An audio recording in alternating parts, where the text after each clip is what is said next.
If your Windows audio is not working, you're at the right place. Hello guys, this is Atticus and welcome back to another tutorial video. In today's video, I'll teach you guys how you can fix your Windows audio or sound not working. So without any further ado, let's dive right into it.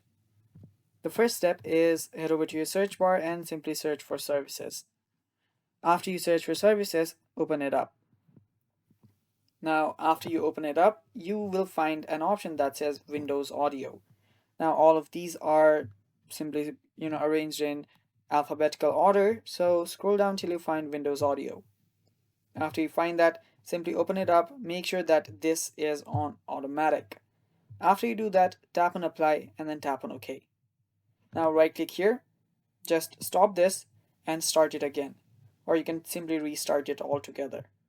And after you do that, your problem should get fixed. But if that does not fix your problem, head over to your search bar again, search for control panel, open it up. Now if you're on large icon, head over to small icon or category. It's completely up to you. All you need to do is head over to your hardware and sound. Head over there and there you'll see devices and printers, and under that you'll find device manager. Head over to device manager, and after you're on your device manager, simply find your audio. You'll see your audio option right here. You'll see your sound and video games also. If you're having problem with your video and game controllers, you can simply restart your drivers from here as well, or simply choose the audio processing objects or your speakers. You'll see audio inputs and outputs as well. You can simply double tap on that. You'll see your micros or speakers. Head over to driver and then update your driver.